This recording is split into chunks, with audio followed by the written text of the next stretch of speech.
Hi friends, കുട്ടികളുടെ പ്രിയപ്പെട്ട സ്വീറ്റായ milk ബർഫിയുടെ റെസിപ്പിയാണ് ഇന്ന് ഞാൻ നിങ്ങളുമായി ഷെയർ ചെയ്യാൻ പോകുന്നത്. വളരെ സോഫ്റ്റും ടേസ്റ്റിയുമായിട്ടുള്ള ഈ ബർഫി വളരെ കുറച്ച് ഇൻഗ്രീഡിയൻസ് കൊണ്ട് ഉണ്ടാക്കിയെടുക്കാൻ സാധിക്കുന്ന ഒന്നാണ്. നിങ്ങളെല്ലാവരും ഒരു പ്രാവശ്യമെങ്കിലും ഉണ്ടാക്കി നോക്കുക, അത്രയ്ക്ക് രുചിയാണ്. അപ്പോൾ നമുക്ക് റെസിപ്പിയിലേക്ക് പോകാം. അതിനു മുൻപ് ഈ വീഡിയോ കാണുന്ന നിങ്ങളെല്ലാവരിൽ നിന്നും ഞാനൊരു ലൈക്ക് പ്രതീക്ഷിക്കുന്നുണ്ട്. എല്ലാവരും ഒന്ന് സപ്പോർട്ട് ചെയ്യുക. ഞാൻ Lisha, welcome to my channel the coffee mug. ആദ്യം നമുക്ക് മിൽക്ക് ബർഫി ഉണ്ടാക്കുന്നതിന് ആവശ്യമായിട്ടുള്ള ഇൻഗ്രീഡിയൻസ് എല്ലാം ഒന്ന് മിക്സ് ചെയ്തെടുക്കണം. അതിനൊരു ബൗളിലേക്ക് അളവ് കപ്പിന് 2 കപ്പ് മിൽക്ക് പൗഡർ ഇട്ട് കൊടുക്കാം. ഇതിൻ്റെ കൂടെ തന്നെ 1 കപ്പ് പാലും കൂടി ചേർത്ത് മിക്സ് ചെയ്തെടുക്കണം.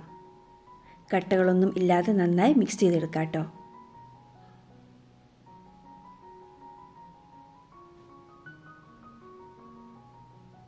ഇനി നമുക്കിതിലേക്ക് മധുരത്തിന് ആവശ്യമായിട്ടുള്ള പഞ്ചസാര ചേർത്ത് കൊടുക്കണം.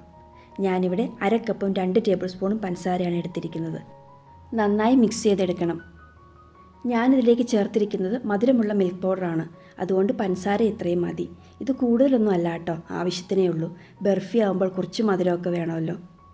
ഇനിയിപ്പോൾ നിങ്ങൾ എടുക്കുന്നത് മധുരമില്ലാത്ത മിൽക്ക് പൗഡറാണെങ്കിൽ ഈ സമയത്ത് മധുരം നോക്കിയിട്ട് വീണ്ടും ആവശ്യത്തിന് പഞ്ചസാര ചേർത്ത് കൊടുക്കണം. ഇപ്പോൾ കട്ടകളൊന്നുമില്ലാതെ മിക്സ് ചെയ്തെടുത്തിട്ടുണ്ട്. ഞാനിവിടെ നെസ്ലയുടെ എവരിഡേ ഡയറി വൈറ്റ്നർ മിൽക്ക് പൗഡറാണ് എടുത്തിരിക്കുന്നത്. ഇനി നമുക്ക് ഈ മിക്സ് കുക്ക് ചെയ്ത് കുറുക്കിയെടുക്കണം. അതിനു മുൻപ് കുറുക്കിയെടുത്ത മിക്സ് ഒഴിച്ചു വെച്ച് സെറ്റാക്കുന്നതിന് വേണ്ടി ഒരു ട്രേ റെഡിയാക്കണം.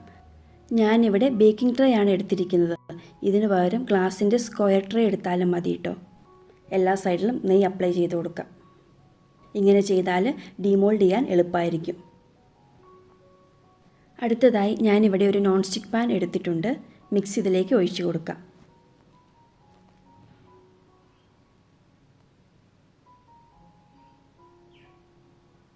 ഇനി തീ ഓണാക്കി ലോ ഫ്ലെയിമിൽ വെച്ചിട്ട് ഇവ കുറുക്കിയെടുക്കണം. തുടർച്ചയായി ഇളക്കി കൊടുക്കണം, അല്ലെങ്കിൽ അടിക്ക് പിടിക്കും.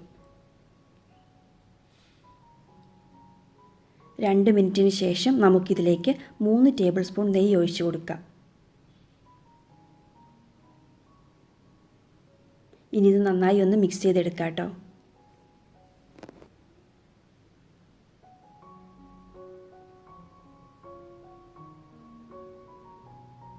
8 മിനിറ്റൊക്കെ ആയപ്പോഴേക്കും ചെറുതായിട്ട് തിക്കായി വന്നിട്ടുണ്ട് കേട്ടോ.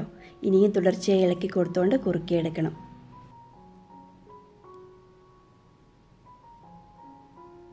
ഇപ്പോൾ ഒരു 12 മിനിറ്റ് ആയിട്ടുണ്ട്. ഞാൻ ഇതിലേക്ക് 1/4 ടീസ്പൂൺ ഏലക്ക പൊടിച്ച് ചേർത്ത് കൊടുക്കുകയാണ്. വിരിച്ചിട്ട് കൊടുക്കാം. നന്നായി മിക്സ് ചെയ്തെടുക്കണം. ഇത് ഓപ്ഷനിലാട്ടോ, താല്പര്യമുണ്ടെങ്കിൽ ചേർത്താൽ മതി.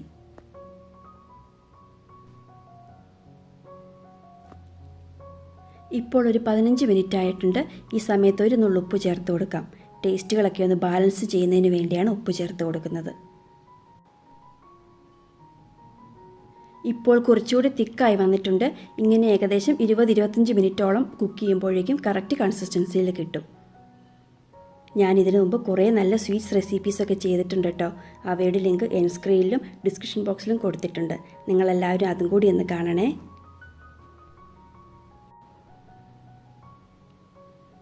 ഇപ്പോൾ 25 മിനിറ്റ് ആയിട്ടുണ്ട്. പാനിലും സ്പാറ്റിലും ഒന്നും ഒട്ടിപ്പിടിക്കാത്ത പരുവത്തിലായിട്ടുണ്ട്. ഇനി തീ ഓഫ് ചെയ്യാം. എന്നിട്ട് ചൂടോടുകൂടി ട്രേയിലേക്ക് ഇട്ട് കൊടുത്ത് സെറ്റാകാനായി വെക്കാം. ഒന്ന് നിരത്തി ഇട്ട് കൊടുക്കാം കേട്ടോ.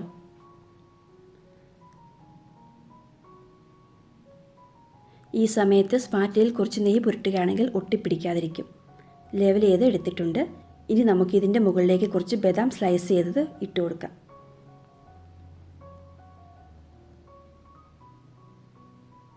ഇതിൻ്റെ കൂടെ തന്നെ പിസ്തായും സ്ലൈസ് ചെയ്തതും കൂടെ വെച്ച് കൊടുക്കണം.